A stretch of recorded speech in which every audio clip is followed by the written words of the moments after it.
minutos, así que tenemos hasta las 10 de la noche. Todos pueden, ¿verdad? Yo soy de la parte más linda de Argentina, Montevideo. Sí soy diseñador industrial en realidad. Y diseño no, cuando se habla de diseño y design thinking, no necesariamente obviamente termina en un diseño gráfico o algo visible, un diseño de un producto, un diseño industrial propiamente tal. Es algo, diseño de un servicio. Hay asientos por aquí. ¿Querés sentarte? Acá adelante. Acá te puedo sentar. Les voy a contar un poco del contexto personal de cómo llegué a la visión actual que tengo del diseño, porque explica también mi situación personal. Aquí. Pues si querés ahí también, no hay problema. Inicialmente, extracurricularmente, cuando yo estaba en el colegio, acá sería tercero o cuarto medio, o antes, hice muchos cursos de arte, hacía óleo, dibujo, qué sé yo, años y años yendo al taller de arte. Paradójicamente, donde me iba mejor académicamente, en tercer y cuarto medio, era en la parte científica. En Uruguay hay que elegir a esa altura ya si uno quiere científico, humanístico, las otras. Eran como 2 o 3 ramas, y yo elegí científico, porque me iba muy bien en matemáticas, en física, química, en todo lo que era muy racional. Pero tenía mi otro lado donde hacía lo artístico. Cuando tuve que elegir qué universidad entrar, entré a la Facultad de Ingeniería. Duré un año, me di cuenta a tiempo de que no era lo mío, y perdí ese medio año, a mitad de año dije, no, esto no era lo mío, física era demasiado, a nivel ya en serio, y postulé al diseño industrial. Paradójicamente fue la parte científica que me permitió pasar el examen de ingreso, porque por matemática, que tuve el 100% de 100 de 100, suplí otras carencias que tenían otras habilidades más blandas, como más artística y demás. Entré a diseño industrial, egresé de diseño industrial, nunca trabajé en diseño industrial hasta el día de hoy. Trabajé diseño gráfico en agencias de publicidad. Era también algo para que más o menos uno sale apto para diseñar. Uno diseña productos, o estudié cómo diseñar productos, y después me desarrollé mucho diseñando avisos de prensa, packaging, en fin, lo típico de diseño gráfico. Ahí fue cuando entré a agencia de publicidad y había mucha creatividad involucrada, uno tenía que ser creativo, innovador desde el diseño. Después pasé a lo digital, me aburrió la agencia de publicidad, mi lado científico no percibía esto de diseñar y para ganar premios, quería algo más, una métrica más tangible, algo que yo pudiera controlar, medir, evaluar, mejorar, iterar. Ahí dejo lo anterior para que vean que tiene cierta correlación a cómo se fue dando mi vida laboral, que tiene bastantes años. Tengo 30, mi vida laboral son como 25 años. Les decía, estábamos con lo digital. En lo digital, inicialmente, el diferencial era un ámbito de diseño digital dominado por ingenieros. Entonces, que un diseñador gráfico quisiera hacer diseño digital. De hecho, cuando yo renuncié a la agencia de publicidad, me dijeron, pero estás loco, internet, eso no existe, es una moda. No tiene sentido, el futuro sigue siendo la agencia de publicidad, ¿para qué te vas? Ok, sigo teniendo contacto con la agencia.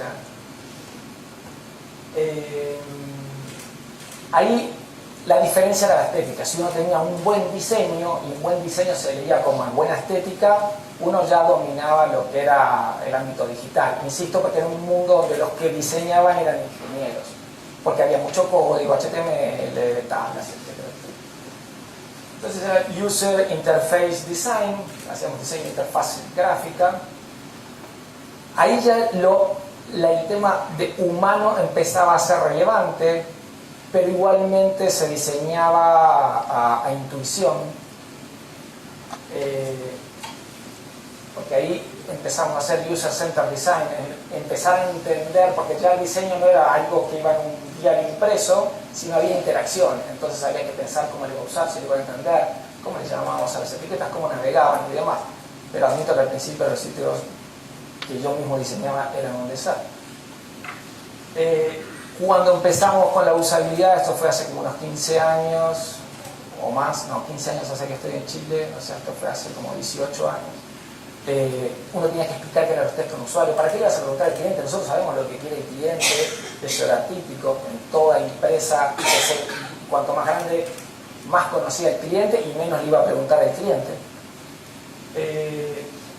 Después de que entendimos un poco cómo el tema de la usabilidad, la interacción, pasamos allá a un enfoque mucho más en los resultados, en el Conversion Center Design, diseño centrado en las conversiones. Bueno, si es un sitio de venta, okay, la gracia es que no entienda solo cómo comprar, sino que compre, ¿sí? ¿Ustedes tienen idea de cuánto es la tasa de conversión de Amazon, digamos? Más o menos. ¿Saben lo que es la tasa de conversión? ¿Sí? ¿Todos saben? Ok. Por las dudas, si hay que no se anima a decir que no sabe, de la cantidad de usuarios que entra al sitio de Amazon, ¿cuántos compran algo? Esa es la macro conversión, la conversión más grande, digamos, más importante. Ok. Del 100%, ¿cuántos creen, si no la saben o no tienen ni idea, cuántos creen que se van con alguna compra de Amazon? 50. ¿Quién da más? 2%. Hay alguien que algo cacha. Exactamente. 1%, efectivamente, es un dígito. 5% sería una tasa de conversión espectacular. En dos palabras, espectacular. 5%, 2%, 3%, hay muchos e-commerce que tienen 0, y llegan a un 1%. Así quiere decir que el 99,9% de los usuarios no compra o no hace lo que le está proponiendo que haga, ¿sí? Entonces, con esa obsesión de métricas, números y demás, empezamos a enfocarnos en diseño centrado en las conversiones.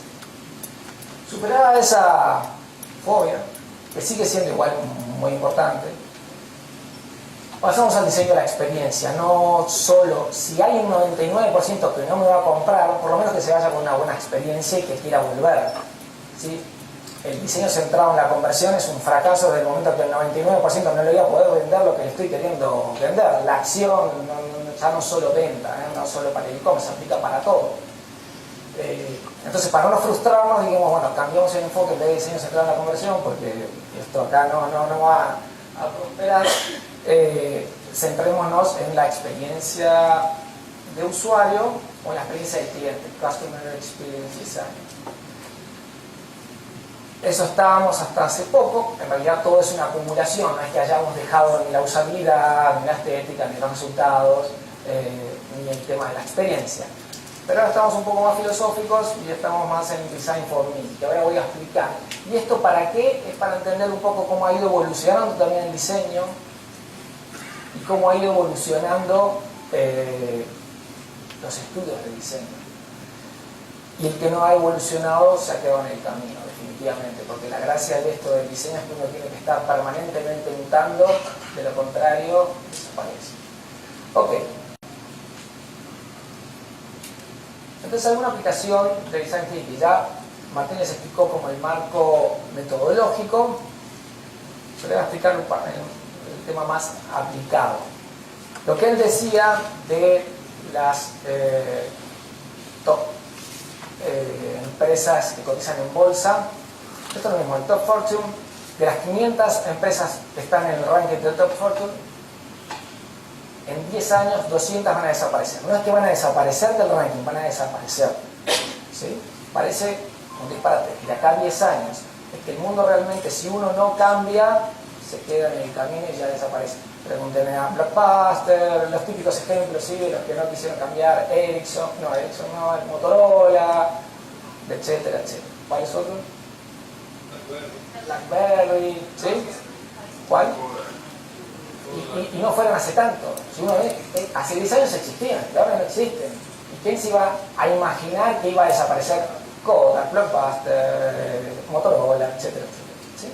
Bueno, esa necesidad que claramente tienen las empresas de subsistir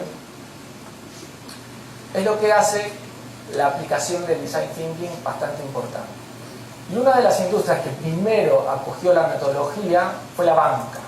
¿Sí? Entonces acá vemos un ejemplo, casualmente, de un cliente nuestro, que ya no opera más en Chile, en Perú, un profesor de Stanford hablando de Design Thinking para la banca, pero en realidad en general. So I think there's a number of different ways to apply design thinking. And I think it works whether you're in banking or whether you're in medicine or whether you're in education. And one of the things I believe is about starting small and starting on people, right? So this idea of how can you connect with your customers and really understand like what a day in your customer's life is like. How can you empathize with them and be in their shoes and really understand what are the problems they're facing, not just in banking, but in their life, right? Because when we do design thinking, it's not just around solving this one specific problem. It's about understanding how this issue or problem fits in with people's lives. So having a better sense of empathy for your customer is key. I think the second thing is, which I mentioned earlier, is how do you kind of prototype, the word we like to use in the D school, but something small, right? So get to know, connect with maybe 10, 15 customers, and really try new things with just that set of people, rather than have like a giant initiative that is going to redefine everything, right? How do you kind of start small and then build up to that giant initiative that's going to change? Eso es lo importante, ya lo dijo Martín, para hacer design thinking o no empezar, si es que todavía no han empezado en sus empresas, en sus ámbitos de trabajo y demás, no se necesita un gran presupuesto ni mucho tiempo. Poco presupuesto y poco tiempo se pueden hacer grandes cosas. Él mostraba Design Sprint, la metodología de Google. Nosotros en el módulo un diplomado, hacemos Design Sprint 2.0, que es en 4 días cómo aplicar la metodología para generar MVP de soluciones o problemas, siempre generando ideas innovadoras. La gracia de esto es que la creatividad, como antes yo al principio creía de la agencia que era un ámbito natural, que la creatividad solo pasaba, de hecho tiene un cargo, por lo menos en Uruguay, que es creativo, ¿sí? Y eso es en la agencia, eso no pasa en otras empresas que haya un creativo. ¿Y por qué te pagan? Me pagan por pensar cosas creativas. Qué cool. Pero en realidad no se necesita tener ningún talento, y siguiendo una metodología sencilla de Design Thinking se pueden obtener soluciones innovadoras, ¿sí? De personas que no necesariamente se creen innovadoras, ¿sí? Entonces un marco metodológico bien potente, y por eso está cada vez más en uso. Ahora vamos a ver algunos ejemplos de video. Esto es, y es lo único que les voy a mostrar de lo que nosotros hacemos y lo que por ejemplo hemos hecho para la banca, y es muy similar a lo que tienen en sus bancos actualmente. Todos tienen banco, ¿verdad? Eso lo doy por descontado. Ahora estos son un compendio de experiencias que hemos hecho, más o menos tienen desde 5 años a la fecha.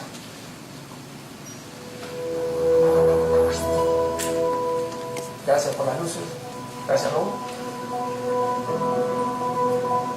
Distintas formas de acceso. Esto ya tenía como 5 años, ahora es mucho más frecuente ver este tipo de acceso. Cuando lo presentábamos era mucho más infrecuente. Información un poco más detallada de lo habitual de los productos. Poder hacer una transacción de una manera muy sencilla, cancelar una transacción si es que me equivoco. Transacciones one click. Ver información, por ejemplo, de la tarjeta de crédito geolocalizada con un mapa para entender bien dónde fue el gasto. Hacer transferencias con lenguaje natural. Siempre tangibilizando qué es lo que está pasando, porque lo que uno hace en el mundo digital, si no lo tangibiliza con animaciones, puede ser que muchos usuarios se pierdan. Transferencias hechas por voz, autenticación por voz para no tener que poner una segunda clave.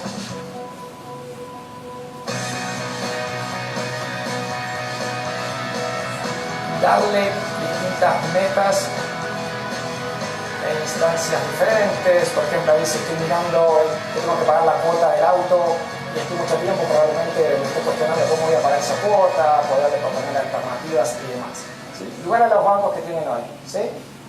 ¿No? Ok. Lo que sí les voy a preguntar algo para retomar el tema este de banca es que tomen el celular, entren a menti.com, con ese código respondan una simple pregunta. No vale googlearla, la idea es que pongan, no hay respuesta buena ni mala, es simplemente para tener una idea de cuánto creen que ahorran los chilenos. ¿Cuál es la mediana? La mediana es la media excluyendo los extremos, digamos. Los que no tienen nada y los que tienen mucho. ¿Sí? Es por 1000, o sea que si ponen 100, van a asumir que en Chile se ahorra 100.000 pesos. Si ponen... No. ¿Cuánto tienen en la cuenta de ahorro hoy? ¿Cuánto ahorro tienen? ¿Cuánto ahorro tienen ahora? No es que ahorro, Acumulado. no acumulado. Sí, en toda su vida laboral. ¿Buena FP o sin FP? Exacto, sin FP. No el obligatorio, No es obligatorio. el voluntario. Ese que duele. ¿Ya? ¿Sí? ¿Sí? ¿Votaron? Si ponen un extremo es 1.000.000, ya les doy que el monto está entre 0 y 1.000.000. Es una buena pista, ¿no? Porque no se disparen con 10 millones, no son 10 millones.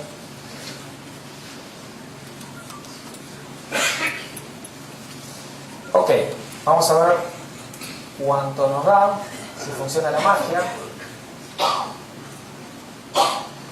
Ok, votaron 60 personas, 64, 65, 66, bueno. Y lo que dicen más o menos que el ahorro promedio de los chilenos es 246.000.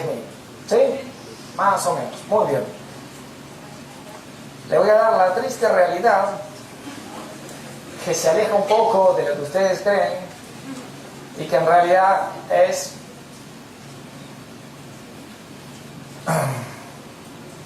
$25.000 pesos. Ok. Sí.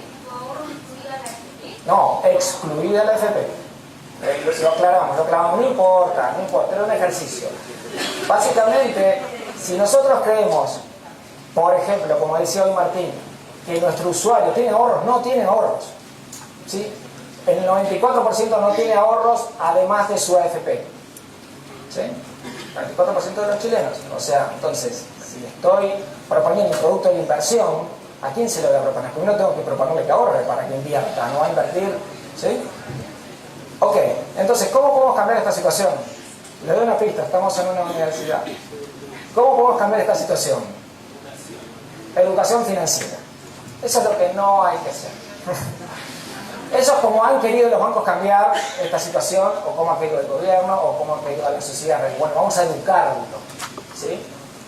Y no funciona. ¿Por qué? Porque no queremos aprender, porque no nos interesa, no somos financieros, no nos interesa la finanza, el dinero está porque, bueno, el sistema el capitalismo es el sistema que hemos heredado, pero la verdad que a nadie le interesa saber de finanzas.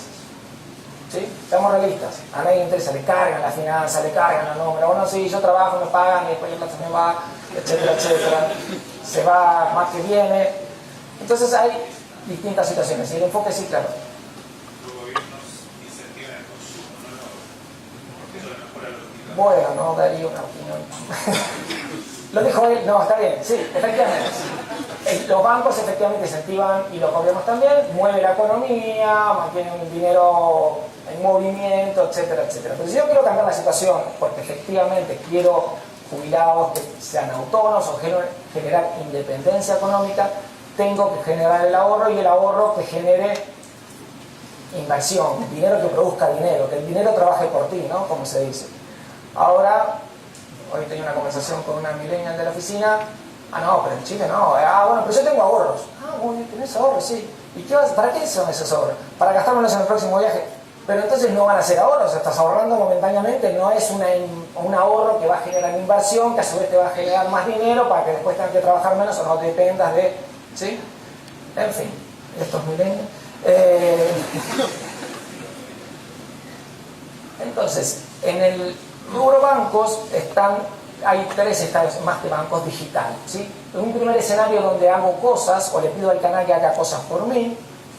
otro segundo estado que me ayude a pensar, ¿sí? Ya no solo que me dejas una transferencia, sino que me diga algo, si vas a transferir esa plata, no sé para qué es, pero el próximo mes vas a necesitar un crédito de todas maneras, o no te van a dar los números de ninguna forma, porque como venís gastando como loco con la tarjeta, ni se te ocurra pedir un crédito, ¿sí? Eso hacen los bancos hoy día. Bueno, lo previenen de que no aumentes mucho tus deudas. Ok, pero tengo que pasar de ese escenario básico, donde el canal me permite hacer cosas, a uno que me ayude a pensar, y llévenlo a otras cosas, no solo canal, atención, lo que fuera, y al último escenario de que piense por mí. ¿Por qué? Porque nosotros no estamos hechos para manejar las finanzas, no nos interesa manejar las finanzas. Quienes saben manejar finanzas son los bancos, entonces ¿por qué el banco no me maneja las finanzas convenientemente para generar ahorro? Porque ellos también, productos de venta, son inversiones. Las inversiones son productos financieros que generan rentabilidad a los bancos, porque enfocan todo en el crédito, que es el pasivo para mí, y no me sacan el mismo dinero de un crédito en una inversión. ¿Se entiende? Podría ser, no sé, no soy bancario. En fin. Sí, claro. ¿Eso cómo genera valor agregado de la institución? O sea, ¿qué es el valor agregado del cliente o la institución se dedica a pensar por el cliente? Ahí... Sí, vamos a seguir más adelante a ver si te respondo solo la pregunta. Porque finalmente, si tú tuvieras un banco que voy a comprar el LCDS y te pones a cotizar y te dice, che, mira Álvaro, en realidad no compres ese LCD porque si no vas a tener problemas los próximos meses.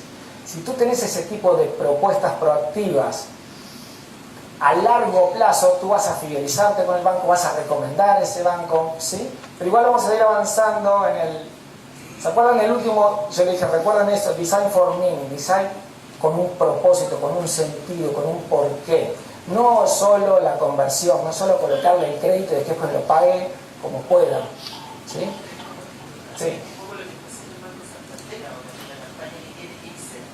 Es un banco distinto, Ajá. hace cosas que yo no espero. Eso es un eslogan. Si ese eslogan, sí, no, si ese eslogan se transforma en el propósito del banco y es distinto en todos los touchpoints, en todas las instancias, en todo momento, yo te compro el eslogan. Pero ellos lo van demostrando porque te regalan bolsas Okay. reciclables, Sí. te regalan el consumo del lugar donde está el niño, no sé, te invitan a eventos. Yo tengo el Banco Santander, aparte de la bolsa nunca me regaló nada. Pero ellos demuestran imagen, o sea, te van creando una conciencia. Está bien, si ese es el propósito del Banco Santander, ser diferente o cómo era, te damos lo que otro, o lo que un banco, ¿cómo era? Lo que no esperas de un banco. Lo que no esperas de un banco. Ok, lo que no espero, yo prefiero que me den lo que espera un banco, espero que me ayuden con mis finanzas. Eso es básico, yo creo, para mí. ¿Qué banco, a quiénes de ustedes el banco lo ayuda con sus finanzas, pero realmente? El banco tiene una parte de la página web, una parte que te dice ayuda.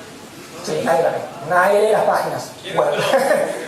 Nadie lee las páginas web. Hacemos páginas web todo el tiempo, tenemos ahí tracking. Nadie ve páginas web. Nadie quiere información financiera. Todo el mundo quiere el SB, todo el mundo quiere el viaje, todo el mundo quiere la bolsa, ¿sí? Quiere cuota y pagar en cuota y después veo cómo lo pago y si me muero mañana mejor dejo todas las deudas. No, ¿para qué? Eso es otra cosa, el ahorro no es cool. El ahorro, ¿y quién sabe si yo tengo un millón de... Ahora, si yo tengo un Ferrari, todo el mundo sabe que yo tengo plata. Si yo vivo en tal lado, todo el mundo sabe, tengo estatus. Ahora, si yo tengo toda la plata... Pero ¿por qué no la gastás, Gil? Porque si te morís, ¿para qué querés morirte al cajón con toda la plata? ¿Sí? Ok. Un pequeño paréntesis en esta vida de capitalista.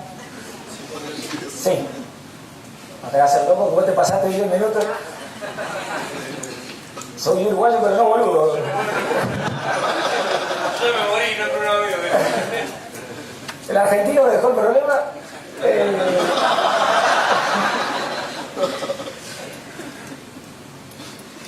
El tema de Design Thinking para la charla de hoy lo saqué de una charla que hay interna para docentes de la FEM.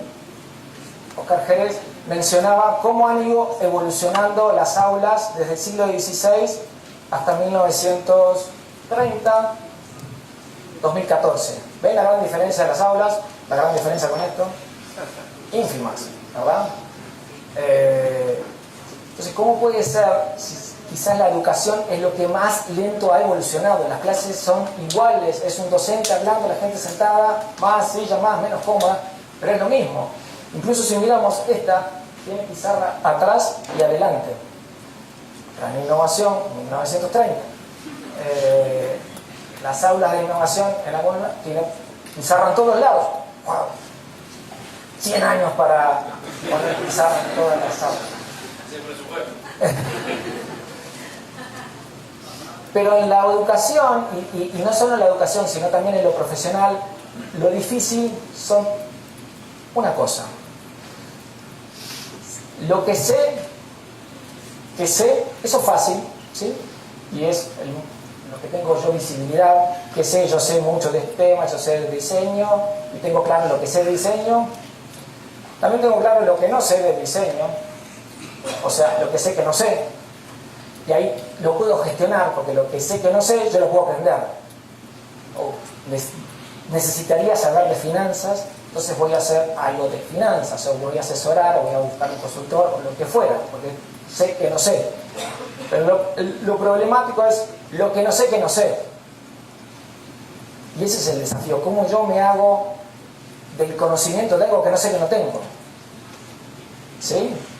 O que existe, o lo que fuere.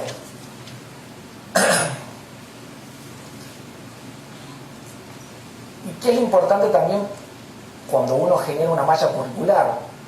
Genera que va a durar años cuando eso ya cambió. Nosotros damos clase permanentemente y nunca una clase es igual a la anterior, del semestre anterior, porque pasamos 6 meses y 6 meses en determinadas disciplinas es mucho tiempo. ¿Sí? Y hablando del propósito, y yendo un poco al temas, me gusta meterme en la pata de los caballos, las universidades, ¿qué propósito manifiestan las universidades? ¿Sí? Entonces, agarré 2 universidades para no complicarme la vida, una muy tradicional, Stanford, no, Oxford, no veo de acá, no leo, perdí la vista diseñando tanto, es Oxford, sí, es Oxford, donde vean cuál es el foco, ¿no? Preparate para los exámenes de admisión, un montón, la PSU parece eso, me hizo acordar, ojalá la saquen cuando mi hijo tenga que ingresar a la universidad. O vean cómo también se presenta, ese es el banner, hay 5 pasos, elegí los 2 que me parecían más representativos, o cómo vendo la universidad, vendo por la estructura, por lo clásico, por la tradición, los años, bueno, acá se formaron los más pensadores del mundo mundial, porque Oxford, ¿sí? Y de vuelta hay mucho edificio clásico, mucha historia, mucha tradición.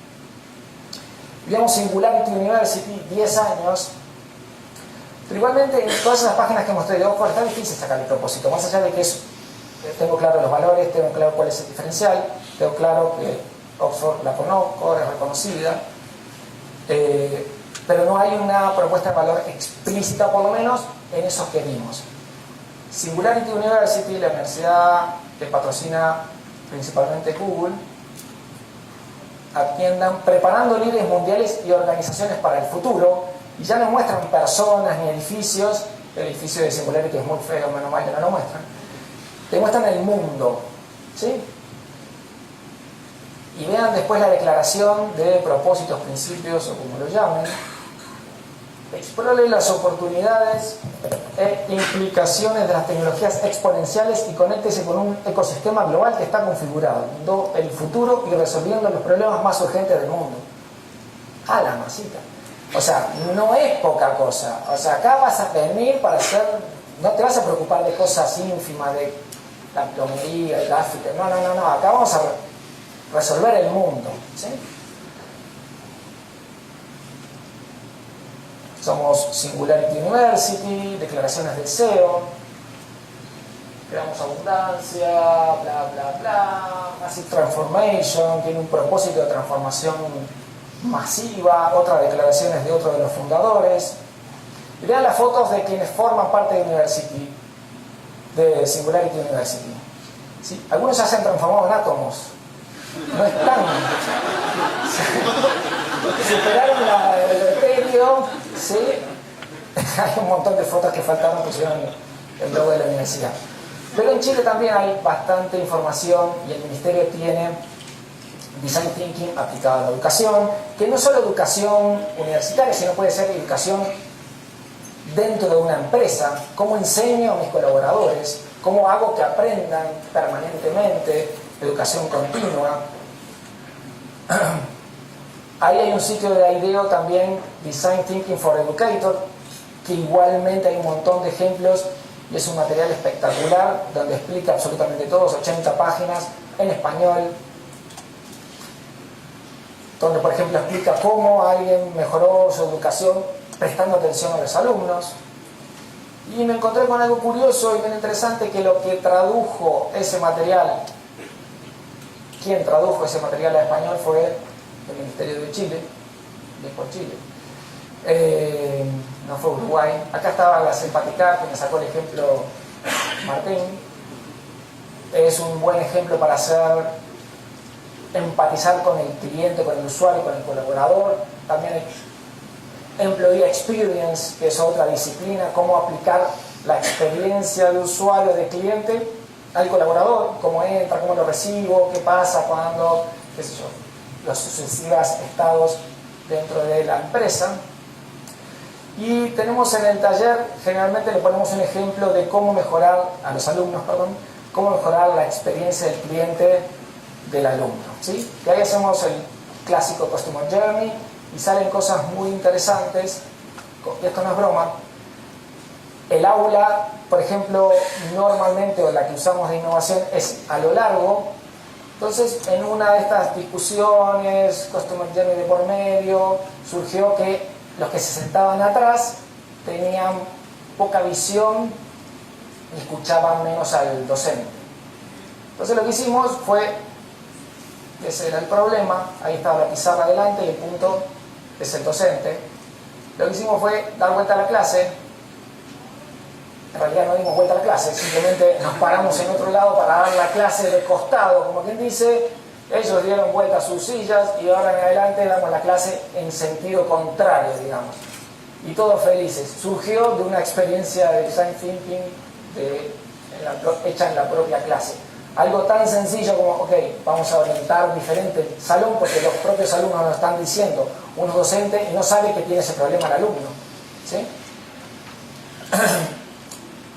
Surgen cosas como formato de la clase, la asignación de equipos, cómo se seleccionan los equipos, la convivencia con los robots. ¿Sí? ¿Qué va a pasar?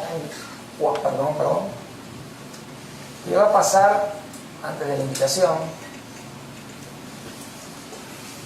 Ahí. Les decía, la convivencia con los robots parece algo de ciencia ficción, pero efectivamente se va a pasar de vuelta. Miércoles. Ahí. Nuestros hijos van a tener que convivir con tareas hechas por inteligencia artificial, no un robot tipo Robocop, pero sí por cosas hechas e interactuar con, qué sé yo, con un auto autónomo. ¿Sí? Mi hijo me dice, no, yo no quiero el futuro porque yo quiero manejar y quiero, papá, no quiero que cuando... qué sé yo, ojalá haya autos autónomos y no tengas que manejar, son mucho más seguros. Hayan atropellado gente igual, pero son más seguros que manejen las personas. Trabajo en equipo, liderazgo se dice que no va a ser más individual, va a ser más grupal. Entonces, ¿cómo enseñamos a las personas, diseñadores, lo que fueren, a trabajar en equipo, liderar en equipo, empatizar? Y algo que es básico también, cómo hacer presentaciones. Hagas la carrera que hagas, estudie lo que estudies, armar un buen pitch elevator, una buena presentación, tener la capacidad de oratoria, de exponer sus ideas, es bien importante. ¿Cuándo lo estamos enseñando? Cuando enseñamos habilidades blandas, como la empatía y demás. Y por último, y cerrando con mi media hora, dejarles abierta una invitación. A mí me gusta siempre cerrar con una invitación a algo, a la acción. Y en este caso es sacado de Design Thinking for Educators, una invitación a ser diseñador. Todos somos diseñadores, todos podemos diseñar experiencias. Aceptar que eres principiante, independientemente de lo que hagas, sigues siendo principiante y tienes que estar aprendiendo permanentemente. Salir de la zona de confort, ver qué opinan los demás de mi especialidad, de mi forma de actuar, de mi forma de ser, y generar oportunidades de diseño. No alcanzo ya. Eso mismo. Lo que dice, muchas gracias.